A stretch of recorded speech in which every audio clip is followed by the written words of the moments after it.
enlightened moderation. हमने जी एक coin कर दिया कि हम तो बड़े मॉडरेट लोग हैं. वो मॉडरेट क्या है? enlightened moderation. अच्छा, अब enlightened moderation की आवाम को क्या समझ आनी है?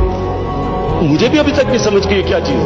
लोगों ने इसका समझा क्या? क्योंकि हमारी लीडरशिप इतनी मुतासिर थी. लोगों ने क्या कहा जी, सारों ने सूट पहन लिया और अंग्रेजी बोलनी शुरू कर दी.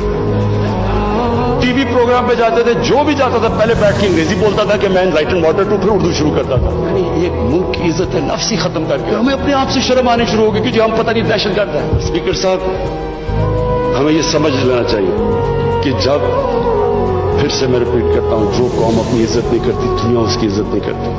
मेरे से पूछा गया जी कि आप पाकिस्तान बेसिस देगा अमेरिका को. मैं अगला सवाल तो उससे ये पूछूं कि जब हमने इतनी सर्विस दी, 70,000 लोग हमारे गए, $150 अरब हमने अपने मुल्क का नुकसान कर दिया, क्या उन्होंने हमारी तारीफ की? क्या उन्होंने एक्नॉलेज किया कि कितनी कुर्बानी दी है पाकिस्तान ने? कोई दुनिया में मुल्क है जिसने किसी और के लिए इतनी कुर्बानी दी हो? उन्होंने उल्टा बुरा भला कहा, दोगले हो तुम. उन्होंने कहा जी अफगानिस्तान में दोगली गेम खेल, अफगानिस्तान की जंग नहीं जीत रहे, वो भी हमारे पर डाल दी. बजाय कि अप्रिशिएट करना, उल्टा पाकिस्तान को बुरा भला कहा. स्पीकर साहब, इससे हमने एक सबक सीखा. कभी इस कौम ने किसी के लिए, किसी खौफ से, हमने अपनी सॉवरेनिटी के ऊपर कॉम्प्रोमाइज नहीं